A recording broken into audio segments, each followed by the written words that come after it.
Okay, the last thing that you need to know is the difference in the kinds of glass that we have. So like there's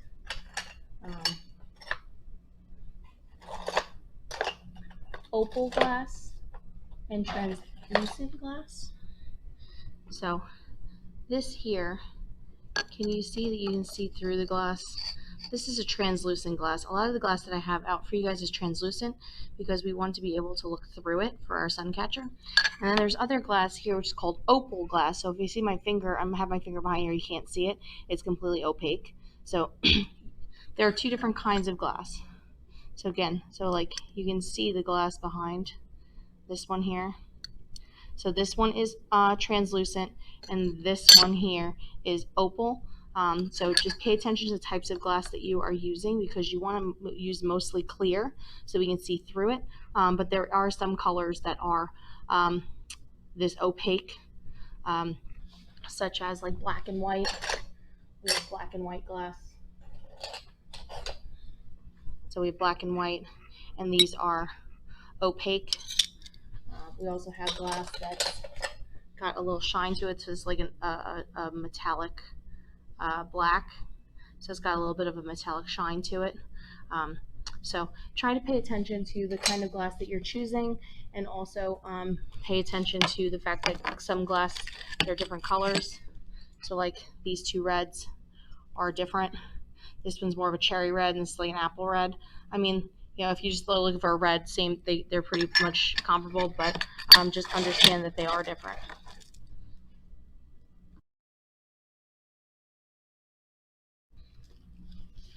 The last thing about glass fusing that we're going to talk about is this dichroic glass. So again, dichroic glass is glass with kind of like a metal layer on top. It's metallic kind of layer. Sometimes it's like clear, sometimes it's on black. So like this is black glass with this type of pattern on the top. Some of the glass, okay, so this is somebody, they tried to break it. They cut through the middle of it, but they didn't actually break it. Okay, but this is just like other glass. So you can cut it, okay, with the scorer and break it. But this glass is very expensive because it's specialty glass. So if you're going to use this, use it sparingly on your piece. So like, see, there's some glass that has like patterns and stuff on it. Okay, so if you're going to use this kind of glass, be sparing with it. So like if I were to use it maybe on my piece, maybe I like this. I'm gonna like this clear piece here, okay, and maybe I'll have little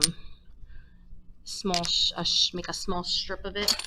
So I'm gonna take this piece here and I'm gonna make a small strip of the glass. So I'm gonna score it. I'm gonna go down, okay, and I'm gonna take my breakers and cut that small strip off, okay, and maybe I'll make one more strip for myself.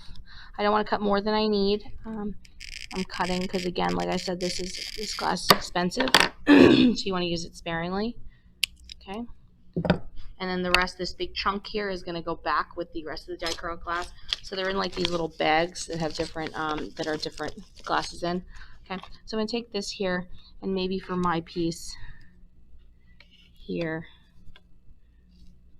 okay, maybe I'll put like little pieces of dichroic kind of around the outside in certain spots because it'll catch the light a little differently.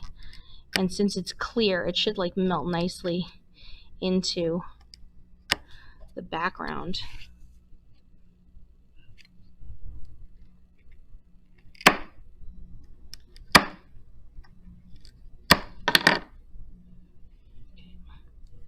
Okay.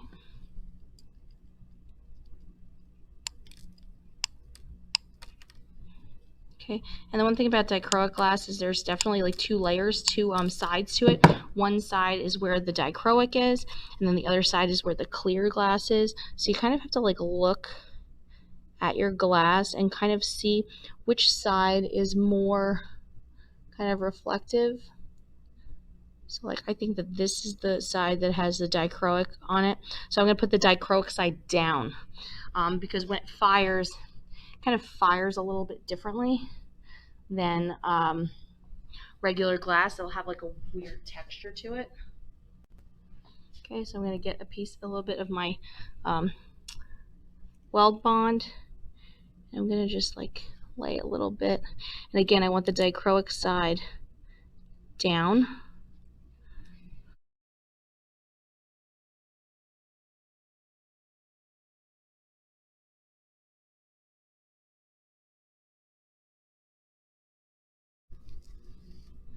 It's my piece. And so if I take this off the white, you should be able to see. Okay. Okay, and again, I want to be careful because I have that frit on here, so I can't really lean with it. Okay, but I'm going to say that that's done.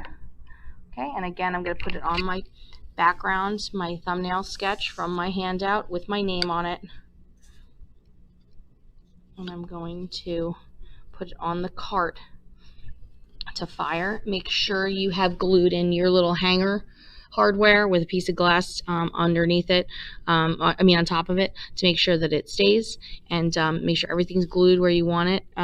Again, at this stage, it's finished, and we just now need to put it in the kiln to fire it. So make sure everything's where you want it, because once it goes in the kiln, that's it. Everything's going to be where it is. So that's it. So if there's any glass that kind of moved, make sure you move it back into place before you hand it in, so that I know